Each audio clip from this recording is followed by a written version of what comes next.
back to my vlog. Isang magandang gabi sa inyong lahat. Mula dito sa Lasak City, hahabol tayo ngayon dahil sayang itong pa-effort na minupusal. Distraction pa outfit for tonight's vlog kung hindi ko na itudo yung pagka-chismosa ko.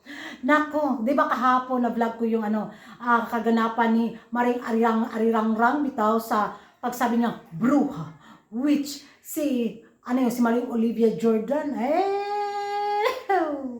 Nakarating kay Maring Jordan, mga karag-karag, yung banat ni Maring Arirangrang, na kung sa tinawag siyang bruha. Sa kanyang Instagram post, mga karag-karag, nagpost ng paorasyon galore si Maring Jordan, patama kay Maring Arirangrang, tagam galore siya. Na kung saan comment which daw para makaano tayo ng meditation. Spread kindness. Heal the wounds and forgiveness. Ganon. Yung paeksenaan, move on. The 3 magical words. Karag, direct! Wala na ako ang ito.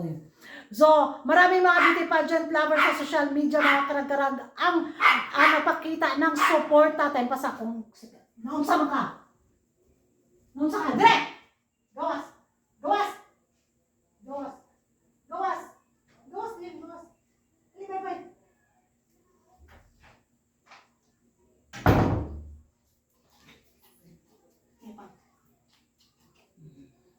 So, marami ding sumuporta, mga karag-karag, sa naging post ni Maring Jordan tungkol nga sa naging banat ni Maring Arirangrang sa kanyang Instagram account, na kung saan ando din yung mga nagding chismosang taga-takos, na kung saan din may sumang-ayon sa naging post ni Maring Jordan, at meron ding mga bitterness na bitaw ang palaya na mga napusag, mga abdo na mga taga-takos ang naging bitter sa naging post ni Maring Jordan.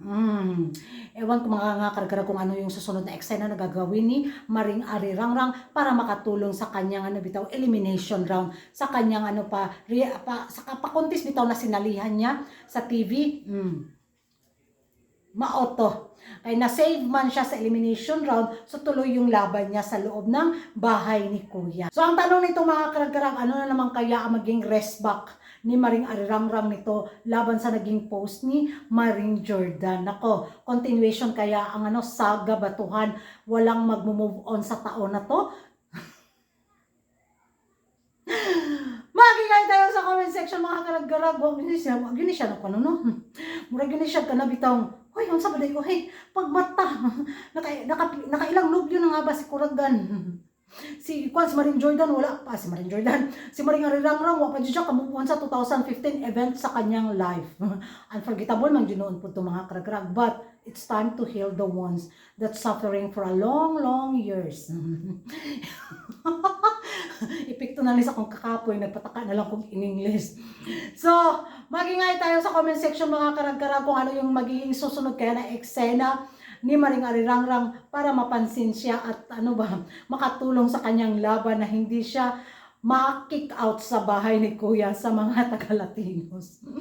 Thank you for watching and see you in my next vlog. Laban Maring Jordan, ayaw dyan palupig dahi, pikti ng buga ni Maring Arirangrang para mahilom na ang iyang kalag.